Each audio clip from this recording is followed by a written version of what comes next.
Bagaimana memilih pemimpin yang baik, Pak Ustadz? Apakah boleh sholat istikharah? Boleh.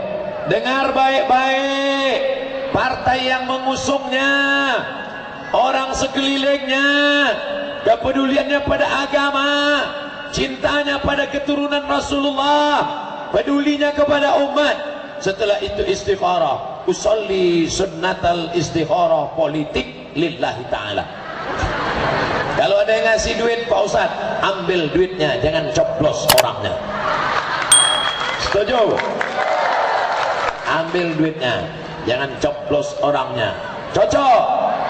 Ambil duitnya, jangan pilih orangnya, sesuai. Tapi duit yang dipilih tadi, yang diambil tadi, masukkan ke masjid yang ada kotak sedekah. Setuju? Tak sama suaranya macam tadi.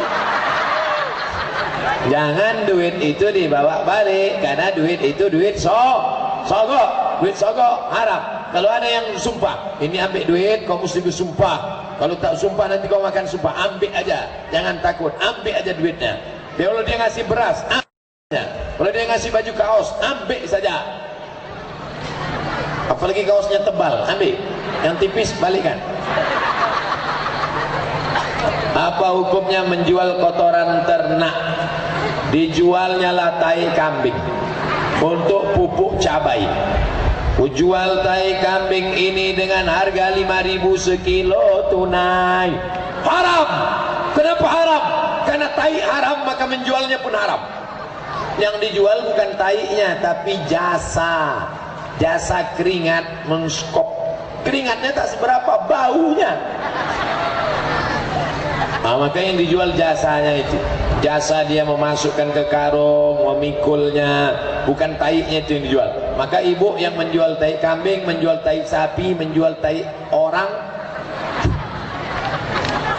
hukumnya mubah, boleh. Apa pendapat Ustadz tentang jamaah tabligh? Ustadz Somad ceramah kepada orang yang sudah baik-baik, betul? Preman-preman di terminal yang tak sholat, yang bertato-tato, yang gondrong, yang metal-metal. Metal itu Melayu total. Siapa yang mengajak preman yang sedang duduk dugem? Tahu dugem? Duduk gemetar. Siapa yang mengajak preman-preman itu ke masjid?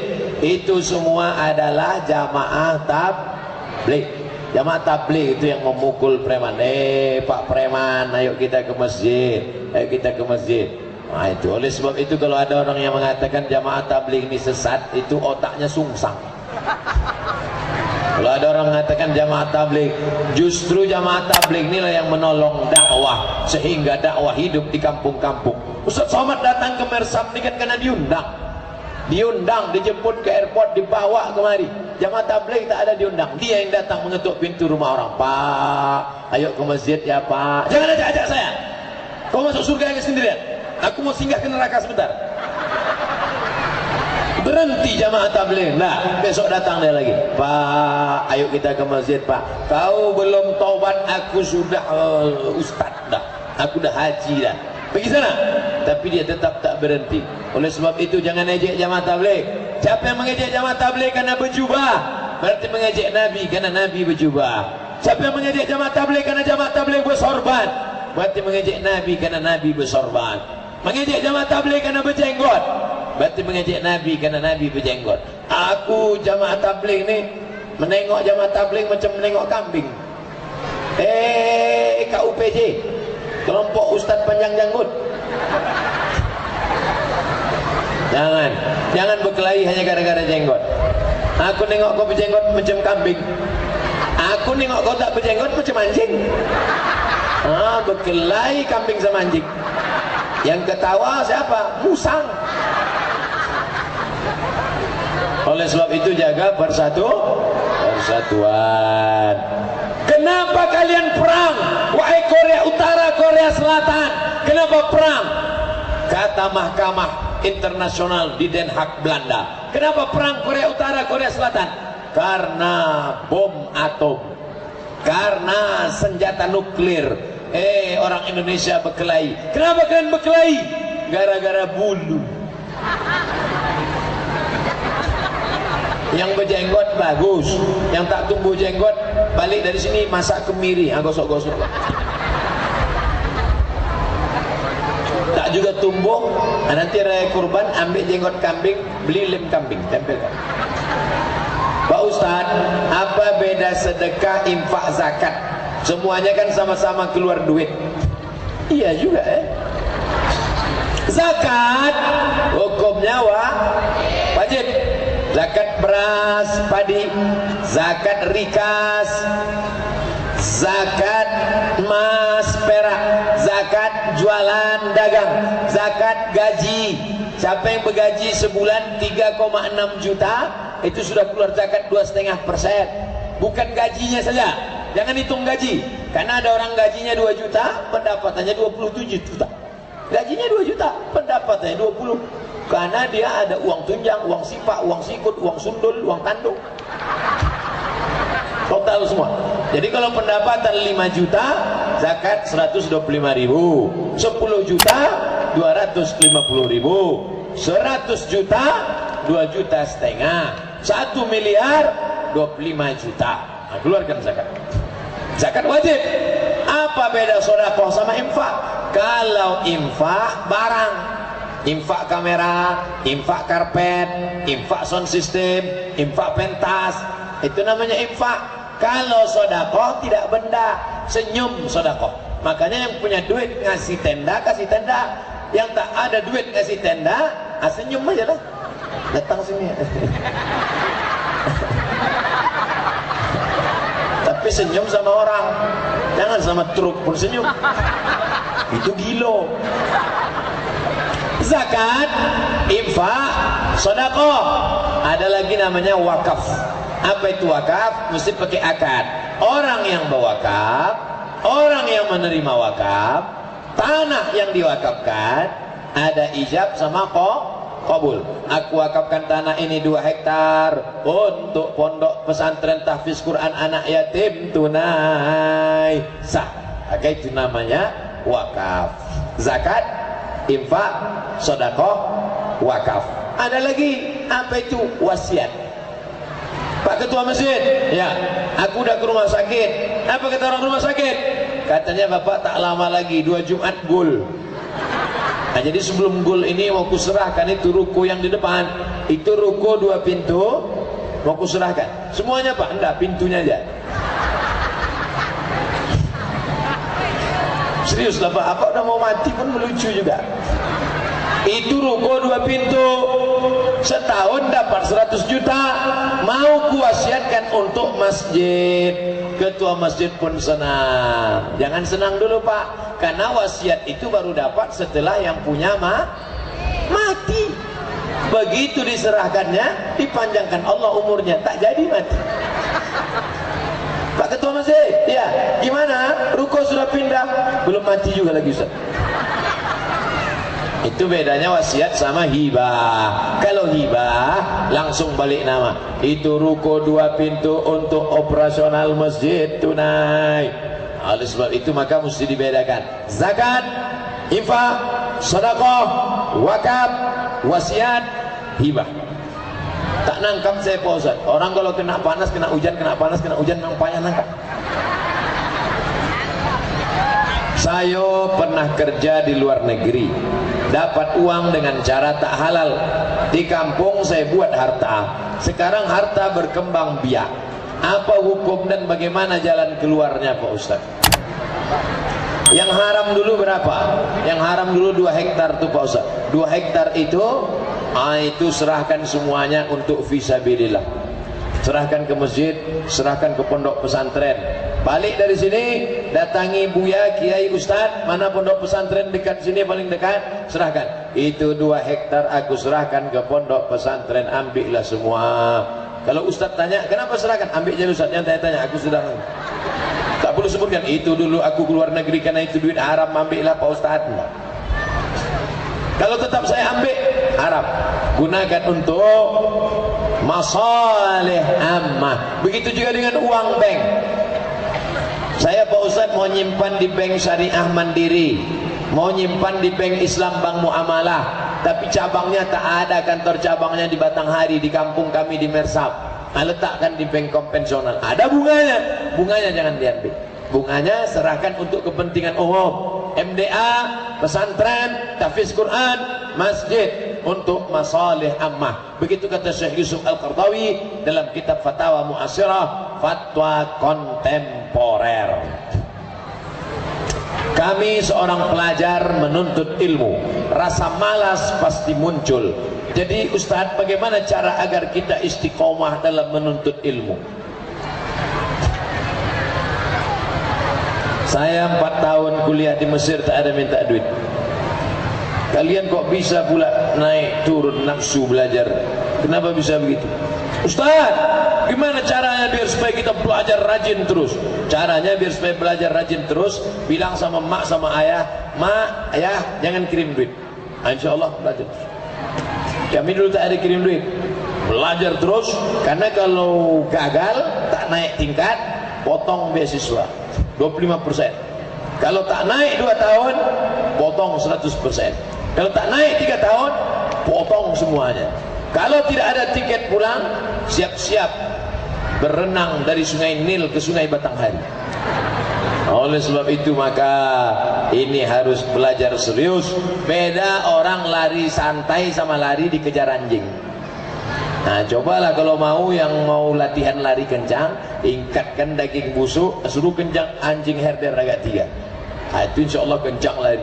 Nah, begitulah kalian yang sedang sekolah di luar, kasih tahu sama ayah, emak, izinkan aku merantau ke Jambi, ke Jakarta, aku mau belajar, jangan kirim duit, isi aja ATM penuh.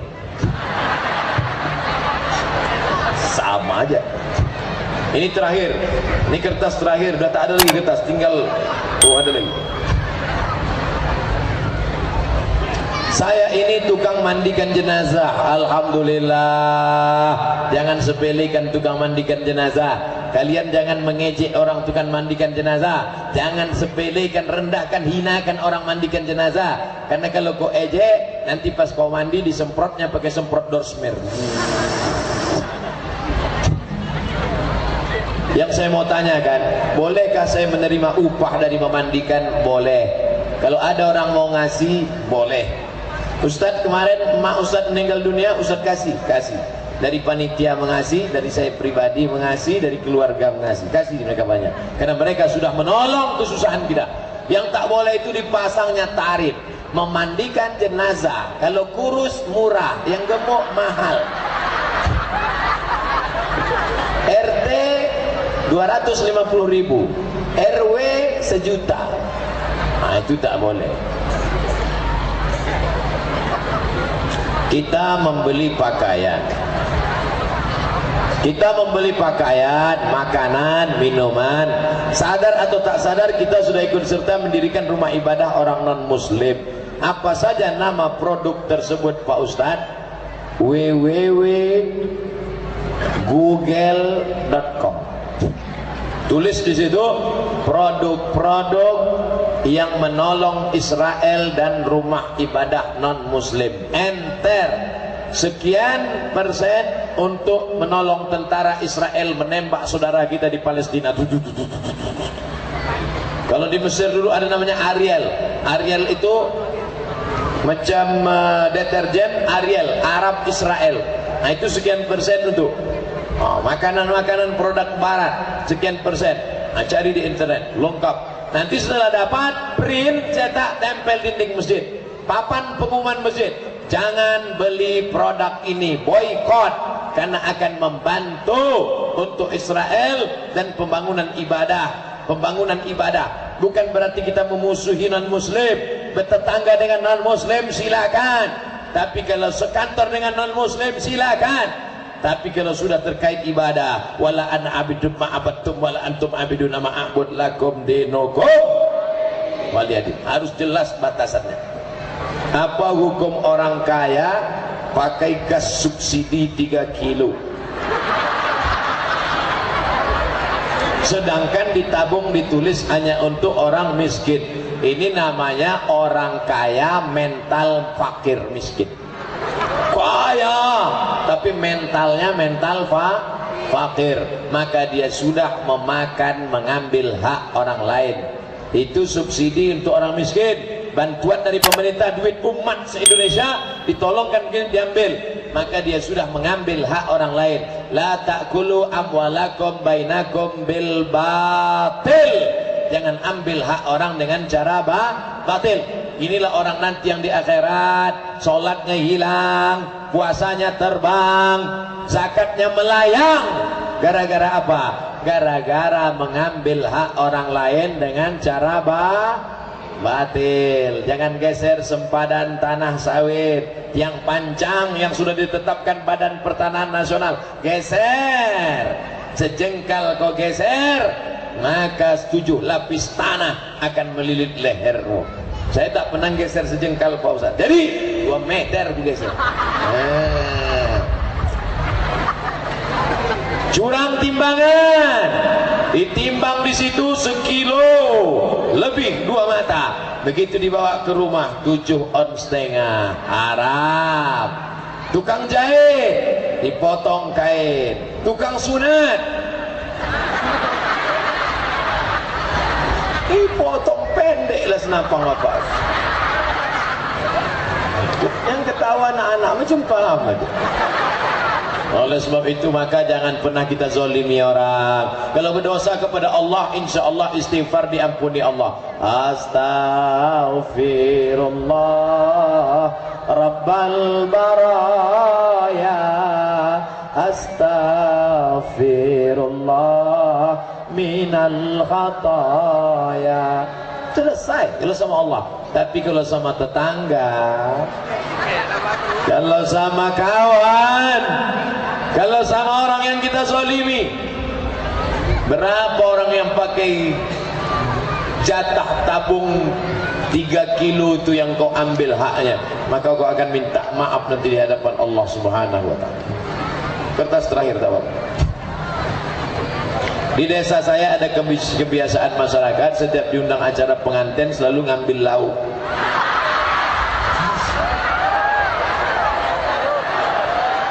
Patut panitia mau menarik tadi.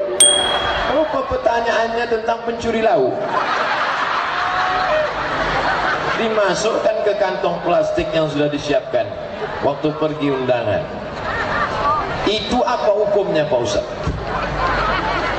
Kita kalau diundang orang, yang boleh kita makan itu bil ma'ruf. Bil ma'ruf urf, yang tradisi sekali makan kenyang. Artinya makan di situ. Jangan bawa termos sama rantang. Bagaimana kalau saya bawa kawan? Kalau saya bawa kawan makan, maka kawan saya ini makan haram. Ustaz Somad, di mana kita bisa jumpa nanti jam 9 di acara akikah? Mana boleh saya datang Pak Ustaz, haram saya makan nasi dia. Nanti ku kasih tahu sama dia.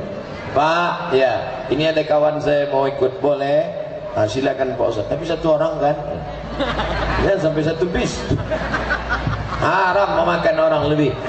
Haram memakan lebih daripada urf. Oleh sebab itu jangan sampai masuk mencuri itu.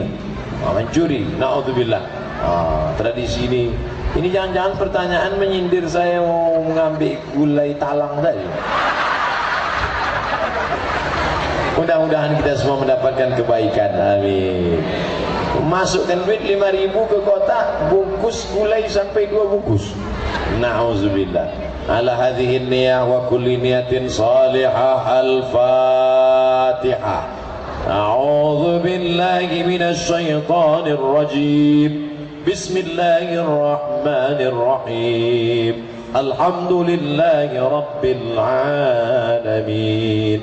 Ar-Rahmanir Rahim. Maliki yaumiddin. Iyyaka na'budu wa iyyaka nasta'in. Ihdinas siratal mustaqim. Siratal ladzina an'amta 'alaihim ghairil maghdubi 'alaihim waladdallin. Amin. Allahumma anzil rahmata wassalamata wal barakata ala hadhil jamaah. Turunkan keselamatan, kerahmatan, keberkahan ke Kecamatan Mersam, Kabupaten Batanghari, Jambi, ya Allah. Allahumma rzuqna rizqan halalan tayyiban mubarakan fih. Berikan kami rezeki yang halal supaya kami bisa berhaji dan umrah ke Baitullah. Berikan kami rezeki yang halal supaya anak-anak kami bisa sekolah agama ke pondok pesantren. Berikan kami rezeki yang halal supaya kami bisa membangun masjid, berzakat, berwakaf, berinfak dan bersedekah ya Allah. Ya muqallibal qulub, wahai Engkau yang membolak-balikkan hati, sabbit qulubana, kokohkan hati kami ala dinik wa ala ta'atik, dalam agamamu, dalam ketaatan kepadamu. Allahumma rzuqna al-istiqamata ala syari'atil gharra wa tariqatil bayda. Berikan kami istiqamah supaya kami senantiasa solat berjamaah ke masjid ya Allah. Suami-suami yang belum solat, bukakan pintu hatinya supaya solat ya Allah. Allahumma ja'al abna'ana wa banatina min hufazil Qur'an. Jadikan anak-anak kami menjadi para penghafal Quran ya Allah. Minal mujahidina fi sabilik bi amwalihim wa anfusihim. Jadikan anak kami menjadi penolong agamamu dengan harta dan nyawa mereka. La tada'lana dzamban illa ghafartah. Pulang kami dari majlis ini dalam keadaan bersih dari dosa-dosa. Wala dainan illa qadaitah. Lepaskan kami dari hutang piutang riba. Wala maridan illa syafaitah. Ada di antara kami yang sakit, berikan kesembuhan segera. Wala aziban illa zawajta, yang lajang yang gadis jumpakan dengan jodoh yang soleh soleha. Wala raghiban illa anjabta, yang ingin punya anak berikan anak yang baik-baik, keturunan yang baik-baik ya Allah. Allahumma dafa'na al-ghala wal waba wal fahsya wal riba wal zina wal munkar. Jauhkan kecamatan Mersam Batanghari dari segala malapetaka, bencana, musibah, riba, zina dan narkoba. Allahumma khtim lana bi husnil khatimah wa la takhtim alaina bi su'il khatimah. Allahumma ij'al akhir kalamina 'inda intihai ajalina. Jadikan akhir kalam kami ketika ajal kami sampai, yang keluar dari mulut kami kalimah thayyibah la ilaha illallah Muhammadur Rasulullah sallallahu alaihi wasallam. Rabbana atina fid dunya hasanah wa fil akhirati hasanah wa qina adzaban nar wa adkhilnal jannata ma'al abrar ya aziz ya ghaffar. Wa sallallahu ala sayyidina wa maulana Muhammad wa ala alihi wa sahbihi wa sallam. Walhamdulillahi rabbil alamin. Taqabbalallahu minkum minna